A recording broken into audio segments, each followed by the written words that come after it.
We're really finding out lately that there's a lot of stress in the world, isn't there? Well, there is someone that I admire. Her name is Dr. Kelly McGonigal. And she spent her whole life work letting us know how stress negatively impacts our health. And she had it down, right? You'll get ulcers, you'll get high blood pressure, your heart rate increases. Well, she did another study. It's not really stress that kills, it's your belief of stress that kills. We all have stressors. They're all different. Some of them are worse than others. Sometimes they're chronic, which means they last forever. Sometimes they're acute, which means they're so cute, they only happen for a short time. I mean, we've got stressors all the time. But what McGonigal has told us is that it depends on how we think about it. Maybe I'm going out on a first date. I'm really excited about this date, but I'm so stressed about it. Do I let that stress keep me from the date, or do I let that stress get me ready for that date? Right? It depends on how I think about that stressor. If we think about these stressors as a call to action, they then lose this negative connotation. So if we think about stress, there are many coping strategies. One of the coping strategies I really like is catastrophizing, and it really is a word, catastrophizing.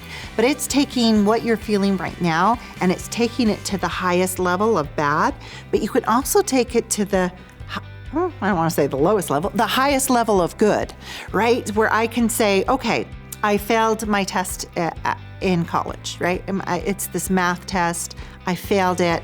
Well, I failed the test, so let's catastrophize bad, right? I failed the test. I'm going to fail the class. If I fail the class, I'm going to get on probation. I'm going to get from probation. I'm going to get kicked out of college. I'm going to get kicked out of college. I'm going to be living in the basement of my mom's house for the rest of my life.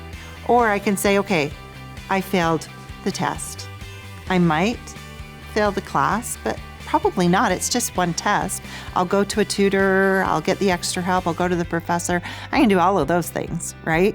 So I'm never going to end up, right? Or the best case scenario, I fail the test, I go to a tutor, I pass the next test, and the next test I pass the class. I've now got a college degree and I've got my dream job, right? So we can go either way. But catastrophizing helps us see that I'm probably not going to end up in the basement of my parents' house for the rest of my life, but we'll probably hit somewhere in the middle. Another one that I really like that's been very helpful for me is this helping or hurting me?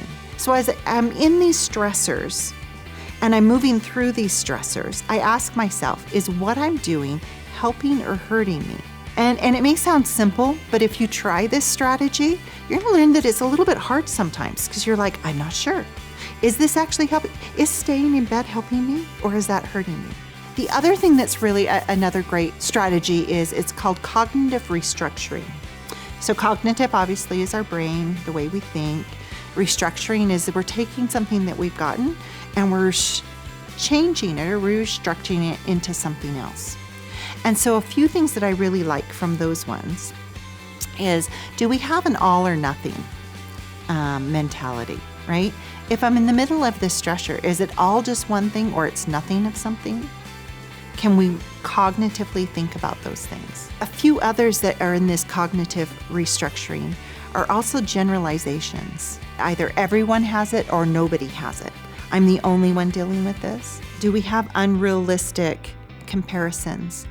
Am I truly aware enough that I know the difference between what I'm going through and what this person is going through? Are they truly comparable? And so as we can restructure those cognitively, we're able to make different decisions on how stress impacts us.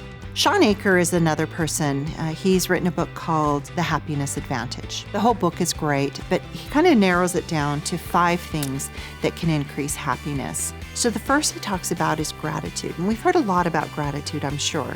But why is gratitude so important? How does that change maybe the way we think about stress? So Shawn Achor says, write down 3 things that you're grateful for every day. And the reason he says that is because then our brain gets trained to scan for the good things in the world. We are bombarded with the negative things in the world. Just turn on the news. But if we look for 3 things that we are grateful for, we retrain our brain to scan the world for the things that are going right and good. The second thing he talks about is journaling. Journal about a positive experience you've had. As we journal, we get to relive it. So we really get a twofer, right? We've lived the good experience. Now we get to write about the good experience. So by reliving that good experience, our body actually reacts in the exact same way as it did when we had it. So our brains are quite powerful in telling our bodies what to do. Visualization, all of those things are important in it. The third is exercise, right? Move our bodies. But what that does for us in increasing this level of happiness or reducing our stress is exercise. It tells the brain that what our body does matters. Then that moves into meditation. We are in such a multitask, a billion things going on at the same time world. When we meditate, again, telling our brain that we can focus on one thing at a time and stop multitasking. And the last is random acts of kindness. If we can every day do one random or conscious act of kindness, it increases our feel-goods, but it also helps those that we are kind to. So stresses are always going to be there for us. They're never going away. But the key is, how do we think about those stressors? Are they always have to be negative? I say no.